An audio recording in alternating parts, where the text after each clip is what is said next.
message vidéo que nous a laissé également Robert Herman, qui voulait vous dire quelques mots, notamment pour vous indiquer toute l'importance qu'il attache au colloque et surtout aux travaux qui ont été menés sur l'internalisation des villes, notamment parce que Strasbourg est une ville frontalière, une ville plongée dans l'Europe. Je voudrais rappeler très brièvement ce qu'est le PUCA, le plan de construction architecture, qui est un organisme donc, qui pilote des travaux de recherche et d'expérimentation avec l'objectif de pouvoir en être le médiateur entre le monde de la recherche et les décideurs et les décideurs publics, de sorte de pouvoir justement tirer parti de ces travaux de recherche pour pouvoir orienter l'action publique dans l'intérêt évidemment du plus grand nombre. Donc je voudrais aussi également remercier l'ensemble des intervenants de la journée et demie de travaux qui va nous réunir. Ils ne sont pas encore tous là, mais je souhaite au moins remercier ceux qui sont là.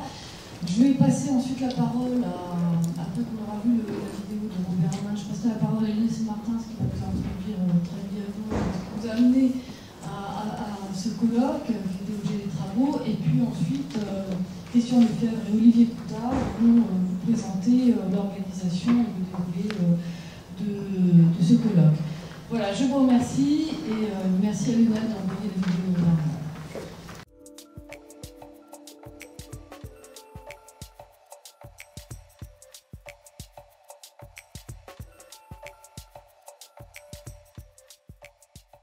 Mesdames et messieurs, je suis honoré en tant que président du PUCA et président de l'Eurométropole de Strasbourg de vous accueillir pour ce colloque tout à fait passionnant auquel j'aurais aimé participer. Vous êtes réunis après des travaux nombreux qui se sont déjà déroulés sur cette question importante qui interpelle aujourd'hui l'ensemble des acteurs du territoire, les élus locaux tout particulièrement, tant ils sont confrontés à des éléments contradictoires ou contracycliques dans l'observation qu'ils peuvent faire de ce qu'est l'internationalisation en quelque sorte subie et de celle qu'ils appréhendent pour façonner en quelque sorte leur territoire, les gérer de la manière la plus harmonieuse qui soit. Comment garder l'identité du territoire et comment absorber les chocs dus à l'internationalisation. Cette internationalisation sera le fruit de vos travaux aujourd'hui. Je veux remercier l'ensemble des équipes du PUCA, plan urbanisme, construction, architecture, pour leurs apports et pour l'attention qu'ils ont portée à cette question, mais aussi le laboratoire des techniques, territoires et sociétés qui ont préparé ce colloque.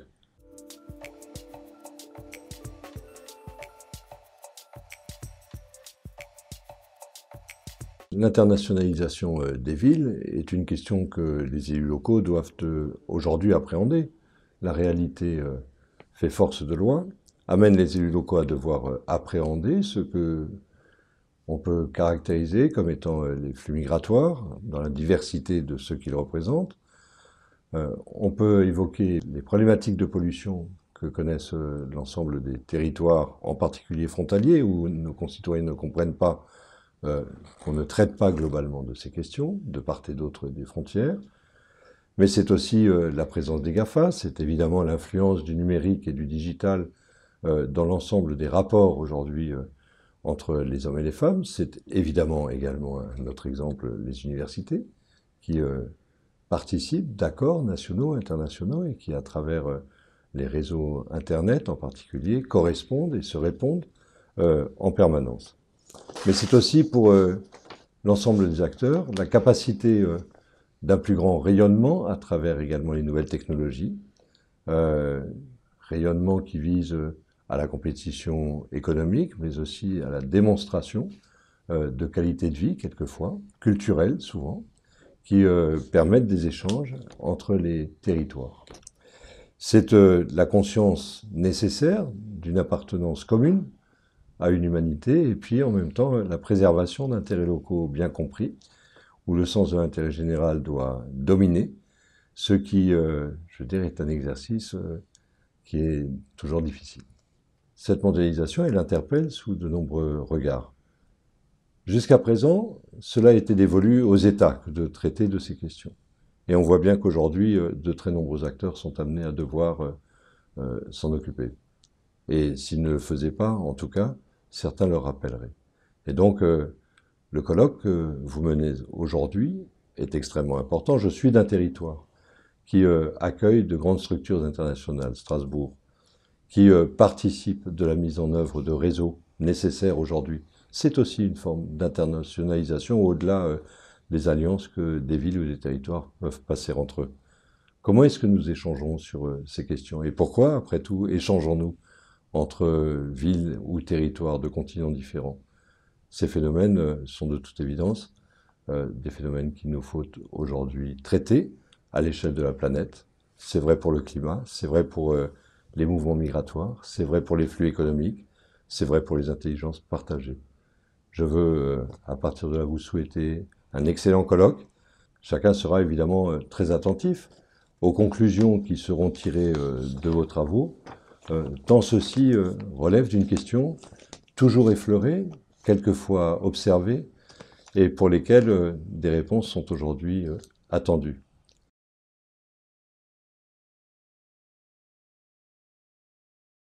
Nous entendons donc M. Robert Hamann, notre président, qui attendait donc des réponses, et je tiens en tant que responsable au sein du PUCA du programme de recherche qui a nourri ce colloque à remercier tous les intervenants qui vont se succéder sur cette scène pour apporter des éclairages, des réponses sur ce processus multiforme qui est l'internationalisation des villes. C'est grâce à des moments comme celui-ci que les travaux effectués ces 2 dernières années prennent tout leur sens. Voici maintenant près de 2 ans, nous sommes partis d'un constat simple, à savoir que la période contemporaine était marquée par un processus inédit par son ampleur et par sa profondeur de mondialisation économique, politique, culturelle, environnementale, avec l'immigration internationale, le développement du tourisme, la diversification des formes de tourisme, la montée en puissance des acteurs transnationaux dans la production urbaine, l'intensification et la diversification des formes de concurrence entre villes d'une part, de coopération aussi. Tous ces éléments concourent à des transformations profondes du fait urbain dans toutes ses dimensions. Or, la recherche urbaine, à quelques exceptions près, avait curieusement négligé cette internationalisation du fait urbain. Dans le meilleur des cas, l'internationalisation des villes est considérée comme une toile de fond dans les transformations de la gouvernance territoriale. A contrario, le programme de recherche que nous avons mené, PUCA et OLATS, s'est donné pour objet d'expertise les processus et les effets de cette internationalisation des villes et s'est attaché à explorer les dynamiques de mondialisation à l'œuvre sous l'angle des contraintes, des ressources et des opportunités qu'elles présentent pour le développement et le gouvernement des villes. Pour ce faire, nous avons organisé un cycle international d'ateliers de travail. Après un premier séminaire introductif transversal, 4 ateliers ont été organisés et ont abordé différentes facettes de ce processus. Tout d'abord, le city branding, ou plutôt devrais-je dire l'inscription des villes sur la carte monde. Ensuite, la néolibéralisation de l'action publique urbaine. Aussi la ville et ses migrants, et enfin la diplomatie climatique des villes. Près d'une quarantaine de chercheurs, dont bon nombre de chercheurs étrangers, ont été mobilisés avec des études de cas sur plus d'une quinzaine de villes à travers le monde et convoquant des cadres d'analyse relevant à la fois de la science politique, de la géographie, de l'économie, de l'histoire, de l'urbanisme. D'autre part, sur la base des premières réflexions menées au sein de ces ateliers, nous avons identifié des zones d'ombre, des points aveugles, et nous avons lancé 4 actions de recherche pour apporter des éclairages sur certaines d'entre elles. 3 d'entre elles vont vous être présentées aujourd'hui, ce matin: le retour des villes dissidentes, la consultocratie globalisée, les plateformes de location touristique, la 4e étant en cours de finalisation. Tout ce travail n'aurait pas pu être mené sans l'investissement et l'implication des membres du comité scientifique que je tiens à remercier, qui sont aujourd'hui ou présidents de session ou intervenants. Et tout ce travail n'aurait pas pu voir le jour, enfin, sans l'implication corps et âme des directeurs scientifiques du programme, que je tiens à remercier chaleureusement, Olivier Coutard et Christian Lefebvre, qui revient le privilège, le droit d'introduire ce colloque. Bonjour. Bonjour à tous, on va être très rapide puisqu'on a déjà pas mal de retard.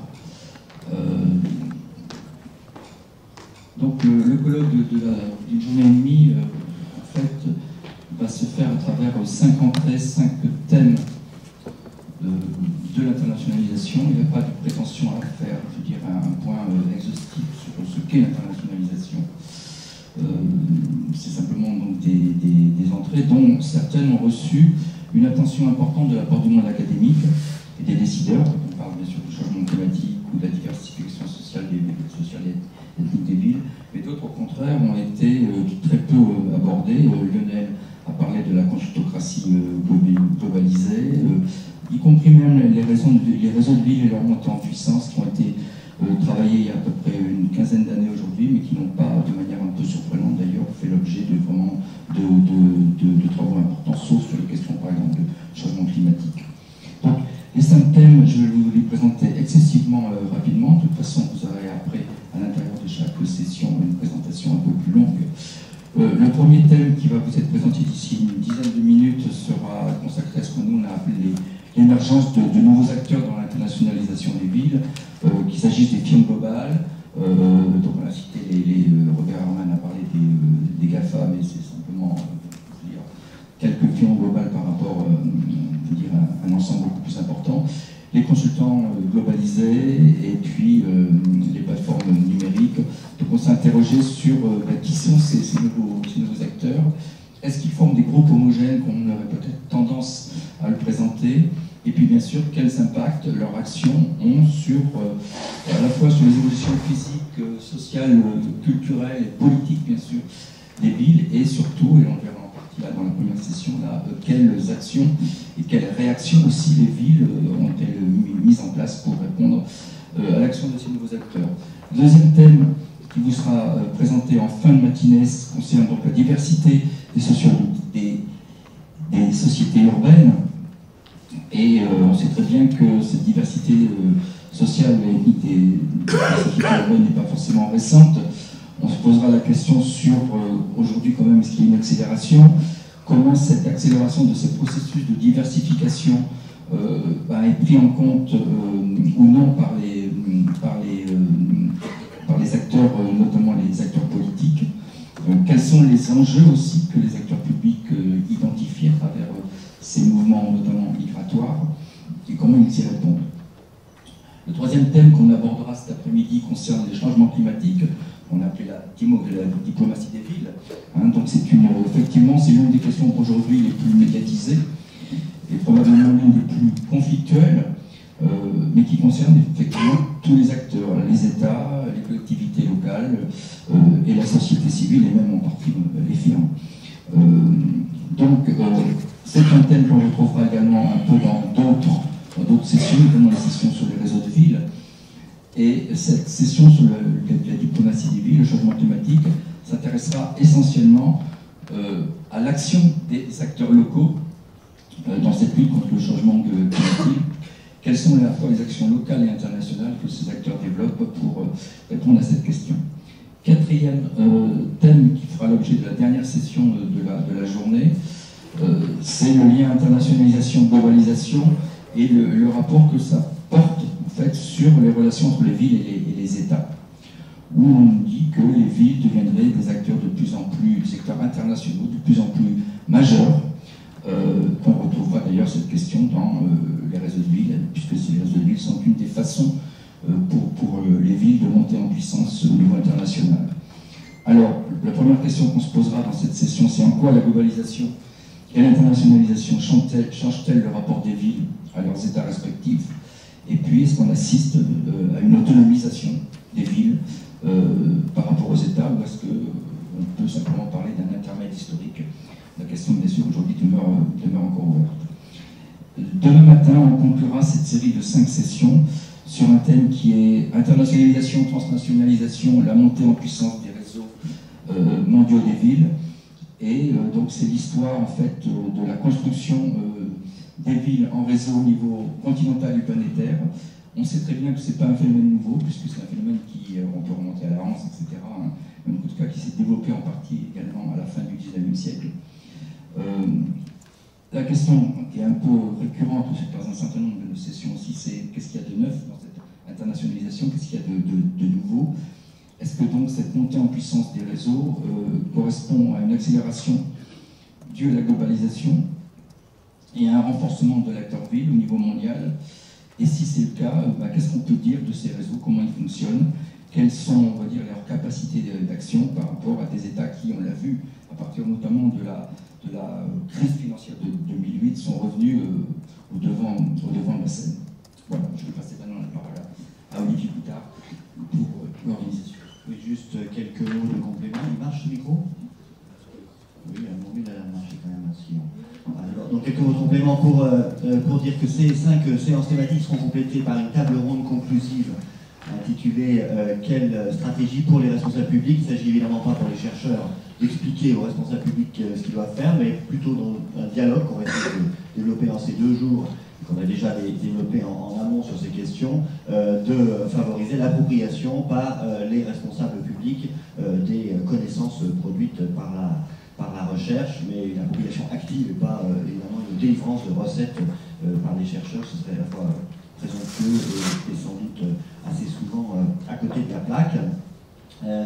2 mots sur la philosophie du programme pour dire que donc dans l'esprit que je viens de signaler, les sessions font intervenir des chercheurs, mais en réponse ou en dialogue avec ces chercheurs, systématiquement des acteurs spécialistes des questions traitées, et en particulier des élus, ce qui amène au format qu'on a déjà inauguré avec l'intervention de Robert Herman, c'est-à-dire parfois des interventions en vidéo, parce que les élus ont souvent des contraintes d'agenda imprévues de dernière minute qui les amènent à intervenir différemment, et donc on aura d'autres intervenants à distance, si j'ose dire.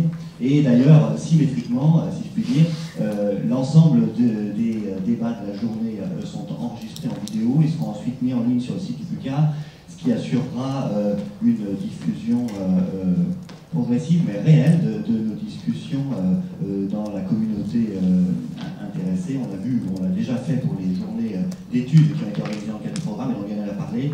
On a vu que c'était une manière pour les gens qui soit n'étaient pas disponibles, soit n'auraient pas trouvé de chemin de Champs-sur-Marne, de bénéficier quand même de ces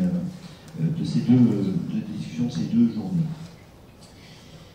Donc encore pour dire que dans chaque session, on a essayé de croiser sur cette question, ça s'y prêtait assez bien, mais des regards internationaux, c'est-à-dire de ne pas parler seulement de la France, mais avoir aussi des points de vue internationaux sur l'internationalisation des villes. Et puis essayer de favoriser une certaine diversité disciplinaire avec des sociologues, des politistes, des géographes et des aménageurs notamment, mais pour du côté académique en tout cas diversifier un peu les regards disciplinaires sur ces questions. Enfin, quelques mots, puisque Lionel nous a gentiment remercié, et nous devons surtout chaleureusement remercier le conseil scientifique de ce programme qui nous a aidé à concevoir les journées, qui a joué systématiquement un rôle important dans l'animation de ces journées, qui aujourd'hui encore, pour nombre d'entre eux, est à la manœuvre. Et donc Éric Charme, Adrien Dubux, Syria Emelianov, Ludovic Albert, Nicolas Vaizetti et Gilles Pinson ont vraiment été d'une contribution précieuse dans l'organisation de l'ensemble de ce projet, et nous voulions les remercier très chaleureusement également. Voilà. Et donc maintenant, je pense qu'on peut passer à notre première session thématique.